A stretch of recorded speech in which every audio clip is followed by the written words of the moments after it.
It began with a chart, 4 commodities, 4 downward curves, and a signal only a few would recognize.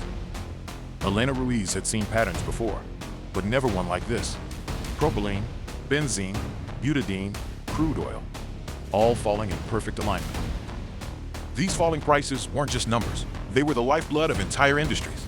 Polypropylene converters, styrene and polystyrene producers, synthetic rubber manufacturers, ABS resin makers, polycarbonate suppliers, acrylic coatings plants, surfactant producers.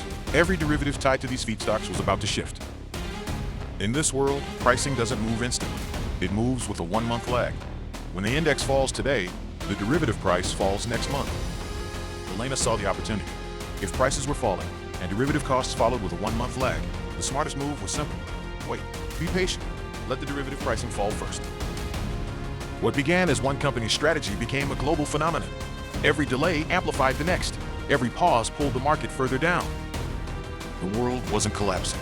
It was holding its breath. A synchronized procurement maneuver unlike anything in history. For producers, the silence was deafening. Plants slowed.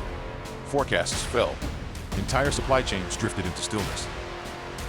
And then, once recession feels like it's upon us, a whisper, the bottom of pricing might be near. For buyers who had waited, the question became urgent. What if the trough is now? And when the world asks the same question at the same time, the rebound is violent. The great delay became the great catch-up. Demand didn't disappear, it compressed. And compressed demand always explodes.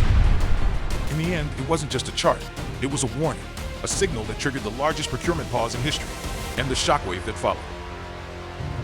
If you enjoyed this video and would like to learn more about petrochemicals and geopolitics, don't forget to like and subscribe to the channel.